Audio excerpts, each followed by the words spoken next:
Senator from Minnesota.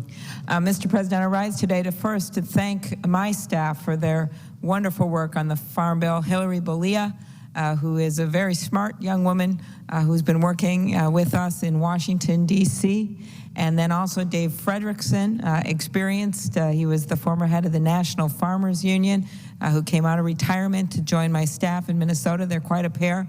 My favorite thing this summer, Mr. President, is when Dave Frederickson took Hillary Bolia to a tractor pull at the Minnesota Farm Fest. So we have a great team, and I'm just proud of their work. I'm happy the Farm Bill passed today with its forward-looking provisions on cellulosic ethanol, the disaster relief, permanent disaster relief that we worked so hard to get, strong safety net for our farmers. The reasons we had that safety net 75 years ago and the Depression with volatile prices, volatile weather, continue today. As you know, Mr. President, I would have liked to see a little more reform in this bill. I would have liked to see some income eligibility limits as well as the subsidy limits set down in the Dorgan-Grassley bill. We're going to continue to push for that reform. We will work with Representative Peterson, who is from Minnesota, the head of the Ag Committee in the House, and our great leader here, Senator Harkin, with Ranking Member Senator Chambliss, as the bill goes to conference committee. I'm hopeful that there will be some discussions with the White House about the reform in the bill. I think we have a very good start here, and I think we need to continue that discussion in the months to come.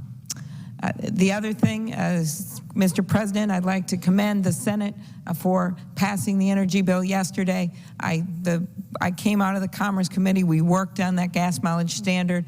We're now seeing 10-mile-per-gallon increase, not only good for our environment, but also, most importantly, good for the American consumers, where they can save money by having less costs for gas. This energy bill is just the beginning of us starting to focus not on spending all our money on the oil cartels in the Mideast, but instead focusing on the farmers and the workers of the Midwest, on our own energy independence in this country. Finally, the FHA reauthorization and the work that's being done on the subprime issue. I had a roundtable with a number of people involved in this back in Minnesota. Minnesota's 4th in the country for subprime mortgage foreclosures. I believe the chickens are coming home to roost in terms of the predatory lending. We have finally started to work on this issue here in Washington and see the problems it's causing, not only for the individual home buyers, but also for entire neighborhoods and communities. So all in all, Mr. President, I believe we got some things done at the end of the week. And the one last thing I want to commend the Senate for is the work on the pool safety bill. This was something I've spoken on the floor a few times about, something of maybe little note when you look at the larger scheme and some of the issues we're grappling with, but a very important note to one family, and that is the Taylor family of Edina, Minnesota. Their little girl, Abby, was severely injured in a wading pool this summer. And she may never eat again. She's sick, but she is so strong in spirit. And her family called me literally every 2 weeks to check on the progress of this bill. Because of Abby, we were able to strengthen the bill that was named after former Secretary of State Jim Baker's granddaughter when she was so tragically killed in a similar accident. And this puts in a standard, retroactive for public pools, which includes apartment pools. Any pool used by the public includes a stronger drain covers as well as a vacuum suction system. It's a very, very good bill.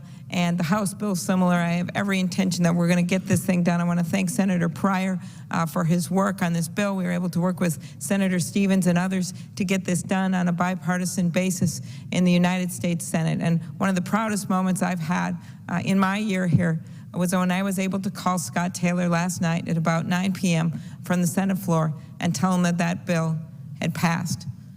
And to know that we were going to go home to Minnesota and have a little Christmas present for their family, something they worked so hard to make sure that this wouldn't happen to another child again. So thank you, Mr. President, and I yield the floor.